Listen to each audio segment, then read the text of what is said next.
wanting Esther to know that she didn't mean to do it, she didn't mean to do it, she didn't mean to do it, she didn't mean to do it. So Esther called her father and said, I just want you to know that 2 people today told me exactly the same thing, and I think we should all let your little girl off the hook on this. He said, what do you have to say? And Esther said, those cars are hard to manage on the wet roads. We were all too hard on her. And Esther could feel the relief coming over him. And she knows that there was soon to be relief coming over this little girl, because everything that happens is a co-creation. And when you decide that you're going to blame the one who seemed at most fault instead of take responsibility for the part you play, the reason you feel so awful is not because you're mad at the little girl. It's because you're all upside down about how things are being created in your reality. You are running around this planet as cooperative components to one another, not to do bad things to each other and not to teach other lessons, but to sift through the data to put things in your vortex to which your inner being is already aligned so that you can experience the joy of alignment. So then Esther began noticing what fun it was. She met a whole host of new people on the process of getting this into alignment. And there's still more to come. More lovely people interacting on different levels. Isn't that what life is all about? And so, of course, you don't want someone to bury their Mustang in the front of your vehicle. That's not our message here at all. But we are acknowledging that there are plenty of things that you don't want that are bumping into you. Plenty of things that you don't want that are bumping into you. And your reaction to the bump, it's normal when you first get bumped to have a knee-jerk reaction. Maybe if you don't really understand who you are. But in time, the woman who drove the Jaguar was standing in a more stable place than Esther in terms of her life. Her husband came to assess it, and they were both smiling in the parking lot. And Esther said to both of them, stop smiling. You are far too happy. This is what I teach, but it is not what I live. You are smiling too much here.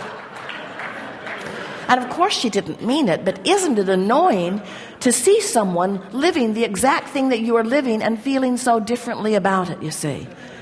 And what we're wanting you to understand is that the source within you, that your inner being, that who you really are, that is converging with you out here on the leading edge of that which you are living, that source within you has a different opinion often than you do if you feel anything less than wonderful. The source within you is always acknowledging the value in the rendezvous. The source within you is always looking for the positive aspects and the benefit of. And when you make one small decision, and it really is a smaller decision than any of you realize, when you make the small decision that you are going to feel good no matter what, that today, no matter what you are doing or where you are going or who you are doing it with, that you're going to look for reasons to feel good, you begin to tune yourself to the vibration of the source within you, and then that becomes your dominant point of attraction. Instead of some conversation, you see, everything that happens has some law of attraction vibrational hook.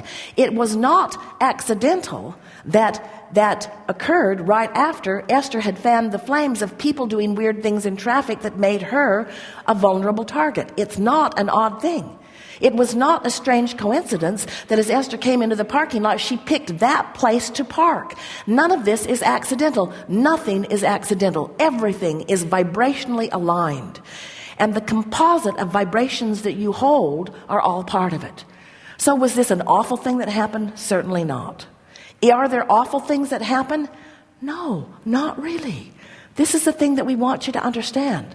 From your broader point of view, everything fits into vibrational alignment with the well-being that you want and deserve. And as you begin looking for evidence of that, you begin living more of those moments so that it's peak, peak, peak, peak, peak, peak, peak, peak, peak. It was a peak moment for Esther when she called that father and explained to him her newfound perspective and expressed through the tone in her voice and through the conversation that she had her genuine love and appreciation, her genuine affection and desire for well-being for the young girl who just 2 days before had caused her something entirely different than that, or at least that was the credit that Esther was giving to her. When you come back into alignment, it's because you have aligned with your inner being. When you feel good, it's because you've aligned with who you are. When you feel bad, it is because you are not aligning with who you are. And whoever is running into the front of your car is irrelevant to the equation, really, really, really, really, really. So, there is mayhem in the parking lot right now. No one is afraid. We are eager to talk with you about anything that you want to talk about.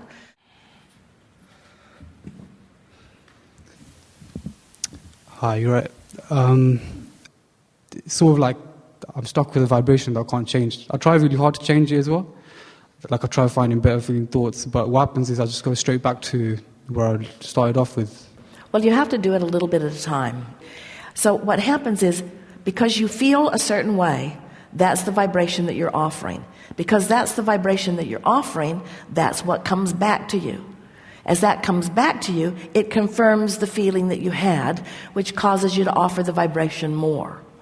So in the example that we gave about Esther with the car hitting her car, same sort of thing. She's been feeling off her game. She's been feeling less strong and less secure than she has felt over time. She's been feeling sort of vulnerable. That feeling of vulnerability causes her to say things that are not things that she would normally say, caused her to rendezvous with a near accident, which she normally wouldn't rendezvous with, but given this new vibration, so here it comes. Then she commented about what a close call it was, and even though nothing happened at that intersection, under the bridge, entering the freeway, nothing happened, she found the words that said, if that guy who did that thing that he shouldn't have been doing had hit that other car, then likely we would have been involved in something even though we were innocent. So now here she is. She was feeling it. Now there's evidence. Now she's commenting on the evidence. Now she's feeling it more. Now she parks her car innocently in a parking lot, and while she's in the grocery store, someone hits her car. So now, see what's going on. So she was feeling that way. The manifestation confirmed how she was feeling. Now she comes out, and here is something she really doesn't want. There's a girl crying. Her father is there. He's enraged. The car is smashed into her car. Now you're observing something more. Now you're observing it. Now you're having a knee-jerk response to it. In other words, it's like letting what is control how you feel. But the question is, when did it start? In other words, when did this chain that led to that start? And the bigger question that we're really wanting you to hear is, what was the chain really leading to? In other words, what did it actually lead to? Eventually, Esther felt enough discord from it. When Esther got really, really mad at that sweet little girl, that's when Esther started rethinking it, because that's not who she is and it's not what she wants. She did not want to stand in that place of blame there. So then another intention kicked in, because whenever you know what you don't want, what you do want is part of the equation too. So in this story that we're giving you, at some point along the way, Esther made a decision that she was no longer happy feeling bad. And as she visited with us about it, we helped her to see this is not evidence of your vulnerability. This is evidence of your invincibility.